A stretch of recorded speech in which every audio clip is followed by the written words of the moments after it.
சூப்பரான ஒரு எக் மசாலா தான் பார்க்க போகிறோம். அதுக்காக எண்ணெய் கொஞ்சம் ஆட் பண்ணிவிட்டு கொஞ்சமாக பட்டை, கிராம்பு, லவங்கம்லாம் ஆட் பண்ணியிருக்கேன். அது கூடவே கருவேப்பிலை, கொஞ்சமாக வெங்காயம் ஆட் பண்ணிக்கிறேன். நல்லா பழுத்த தக்காளி ஒன்று ஆட் பண்ணிக்கிறேன். இதை நல்லா வதக்கிக்கலாம். வதக்கும்போது தான் நல்லா டேஸ்ட் கிடைக்கும். 2 டேபிள் ஸ்பூன் அளவுக்கு இஞ்சி பூண்டு பேஸ்ட் ஆட் பண்ணிக்கலாம். அது கூடவே கொஞ்சமாக சால்ட் ஆட் பண்ணிக்கிறேன். 1 டேபிள் ஸ்பூன் அளவுக்கு மிளகாத்தூள் ஆட் பண்ணிக்கிறேன். இதை நல்லா மிக்ஸ் பண்ணி விட்டுறலாம். இது நல்லா வதங்கி எண்ணெய் பிரிஞ்சு வரணுங்க. அப்போ தான் வந்துட்டு டேஸ்ட்டு ரொம்பவே சூப்பராக இருக்கும். 1 டேபிள் ஸ்பூன் அளவுக்கு கரம் மசாலா ஆட் பண்ணிக்கிறேன். கொஞ்சமாக வந்துட்டு தனியாத்தூள் ஆட் பண்ணிக்கிறேன். இது வந்துட்டு தேங்காய் அரைச்சி வச்சுருக்கேன். அதையும் ஆட் பண்ணிக்கலாம்.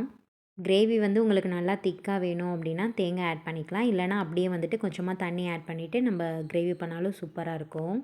எனக்கு கொஞ்சம் கிரேவி அதிகமாக வேணும் அப்படின்றதுனால நான் கொஞ்சமாக தேங்காய் அரைச்சி ஆட் பண்ணியிருக்கேன். அடுத்து என்னென்னு பார்த்தீங்கன்னா, எக்கை நல்லா ஃப்ரை பண்ணிடலாம். எக்கு பாயில் பண்ணி அப்படியே சேர்க்காம இந்த மாதிரி ஃப்ரை பண்ணிவிட்டு சேர்த்தா டேஸ்ட் ரொம்பவே சூப்பராக இருக்கும்.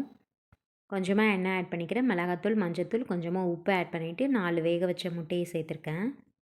ஒரு 2 நிமிஷம் நல்லா மிக்ஸ் பண்ணி விட்டுறலாங்க. சூப்பராக ரெடி ஆயிடுச்சு. இதை அப்படியே குழம்புல ஆட் பண்ணிடலாம். இந்த எக் கிரேவியை வந்து நீங்கள் ரைஸ் கூட மட்டும் இல்லை, சப்பாத்தி, இட்லி, தோசை எது கூட சாப்பிட்டாலுமே ரொம்ப சூப்பராக இருக்கும். நம்ம முட்டையை ஆட் பண்ணதுக்கப்புறம் ஒரு 2 நிமிஷம் நல்லா குழம்பு கொதிச்சா போதுங்க. அப்புறமா கொஞ்சமாக கொத்தமல்லி தழை ஆட் பண்ணிவிட்டு குழம்ப இறக்கிடலாம். கண்டிப்பாக இந்த ரெசிபியை ட்ரை பண்ணி பாருங்கள். இந்த வீடியோ பிடிச்சிருந்தா லைக் பண்ணுங்கள், ஷேர் பண்ணுங்கள். அப்படியே மறக்காமல் நம்ம சேனலை சப்ஸ்கிரைப் பண்ணுங்கள். தேங்க்யூ.